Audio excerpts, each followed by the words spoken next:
Hello friends, I know that several of you have been following my daily prayers that I post on Facebook each morning, Monday through Friday, from my studies in the book of Exodus that I spend during my time alone with God.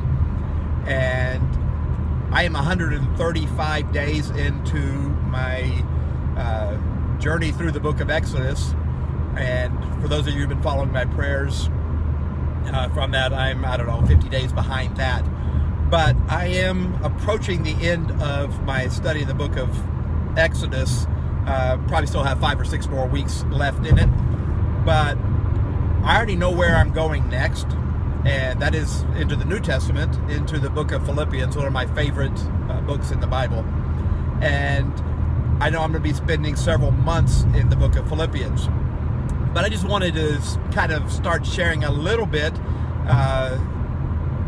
of what I will be going through, and I'll be in my own personal time alone with God. I'm going to be going into these things much, much deeper. This is just going to be an initial little overview of where I might be going. Of course, that all depends on where God leads me as I'm doing my personal time alone with Him.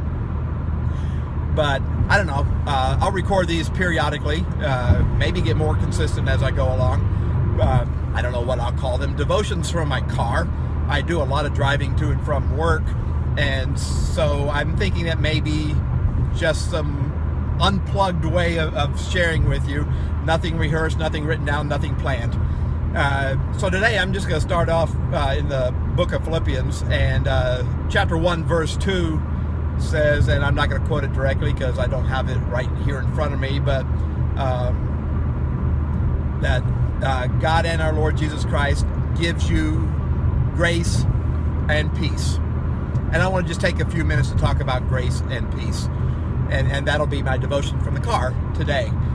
Grace is probably one of those deepest and yet most really undefined characteristics of God. We've come up with many different ways of describing it. We call it the unmerited favor of God. Somebody's come up with an acronym that it's God's riches at Christ's expense. We talk about God's grace and maybe sometimes even make it synonymous with His mercy. But I think it goes a lot deeper than any kind of definition that we can give, because to me, the grace of God, when poured out on somebody, is far beyond a definition that we can offer. It's something that only God can do. We as humans cannot offer grace. We can show mercy. The lost people, the world, the non-Christians, the non-followers of Christ, they can show mercy. The courts do it all the time. People in almost any profession can show mercy. But can we really show grace? The absolutely answer to that is no, we can't, because grace is only something that God can do. Now, God working through us can offer grace to people. And that grace is something, like I said, I really can't define, and maybe I'll come up with a better working way when I spend that time in Philippians 1-2 here in 5 or 6 weeks, whenever I get to that with my own personal time alone with God. But God's grace is something that none of us can understand. We don't deserve it. But it's when He forgives us despite everything that we've done against Him, despite everything we've done against other people, that God's grace can forgive us. And of course, He wants us to start working where we allow His grace to shine through us, even though we ourselves cannot truly offer grace. And then the second thing I want to talk about is peace, because that's what that verse said, Philippians 1:2. It's grace and peace be with you. Now, peace, I think, is something that everybody really wants to have in their lives. We want world peace. We want personal peace. We want family peace. We want peace with those we work with, everybody we are involved with. And it's a wonderful thing. In fact, it's one of the fruits of the Spirit: love, joy, and peace, the top 3 there. And so we all want peace. But I really believe that we won't find true peace in our lives if we haven't received God's grace. And so they kind of go hand in hand. We want peace with God, and God offers that through His grace. We want peace with people, and God offers that when we really start filling our lives with His grace. And so when you think about God's grace and leading towards His peace in our lives, then I'm here to say that I don't believe that we can truly understand how amazing God's grace is